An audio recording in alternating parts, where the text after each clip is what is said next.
Once upon a time, in a lush, emerald-green forest, lived two young men named Joey and Storm.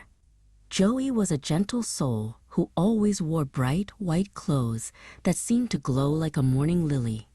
Storm was a tall, strong youth who preferred wearing black, looking as sturdy as a mountain rock. On a sunny morning, the two friends decided to hike deep into the woods to find the legendary golden berries that grew only in the heart of the forest. The sun sparkled through the leaves, dancing like tiny fairies on the path ahead. As they walked, Storm's voice echoed through the trees. He loved to talk about how brave he was. "Don't you worry about a thing, Joey," Storm said, puffing out his chest. "Friendship is the strongest shield in the world. If a wild wolf or a scary monster shows up, I'll be right there to protect you. We are brothers for life, and I would never leave your side." Joey felt very safe hearing this. He nodded and replied, "Thank you, Storm. I'm so lucky to have a loyal friend like you." Suddenly, the cheerful chirping of the birds stopped. A strange rustling sound came from the thick bushes nearby. Crackle, crunch, snap. The air grew cold, and the shadows of the trees seemed to stretch and wiggle.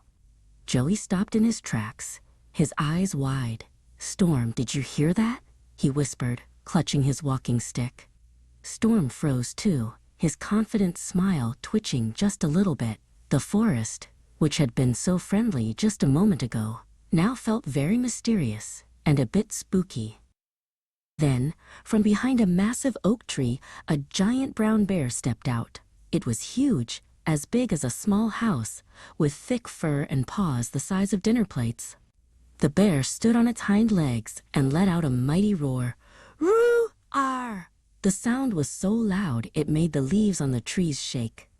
The bear's eyes sparkled with curiosity as it began to lumber slowly toward the two startled friends. Joey and Storm could feel their hearts thumping like drums. Thump, thump, thump, thump, thump. When Storm saw the bear, his face turned as pale as a ghost. All his talk about loyalty and bravery flew right out of his head like a startled bird. Without saying a word to Joey, Storm turned around and ran as fast as his legs could carry him. He reached a tall pine tree and scrambled up the trunk with the speed of a squirrel. "Every man for himself," he cried out in fear. He climbed higher and higher until he was tucked away safely among the thick, dark needles.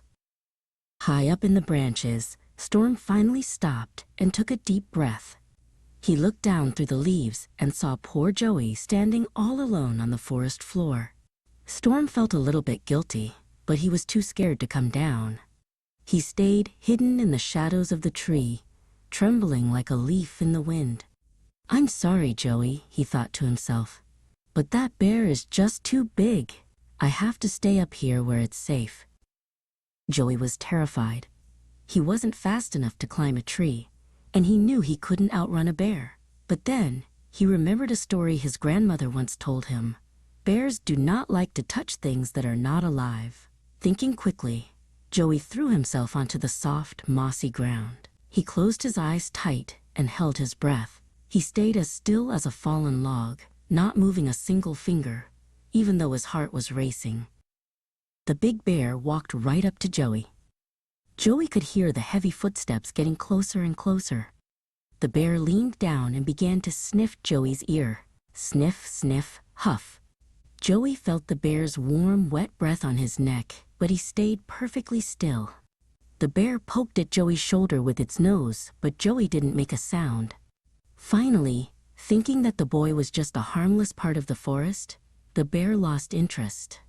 It turned around and wandered back into the deep shadows of the trees. Once the bear was gone and the forest was quiet again, Storm slowly climbed down from the tree. He brushed the pine needles off his black clothes and walked over to Joey, feeling very embarrassed. He tried to act like nothing was wrong and forced a nervous laugh.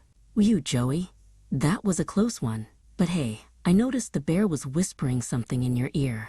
It looked like he was telling you a secret. What did he say?"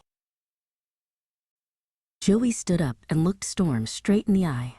His voice was calm but firm. "Actually, the bear did give me some advice," Joey said. He told me that I should never travel with a friend who deserts me the moment danger appears. He told me that true friendship isn't found in big words, but in staying together when things get tough. Storm's face turned bright red with shame. Joey picked up his bag and began to walk home. He had learned a very important lesson that day. A friend in need is a friend indeed.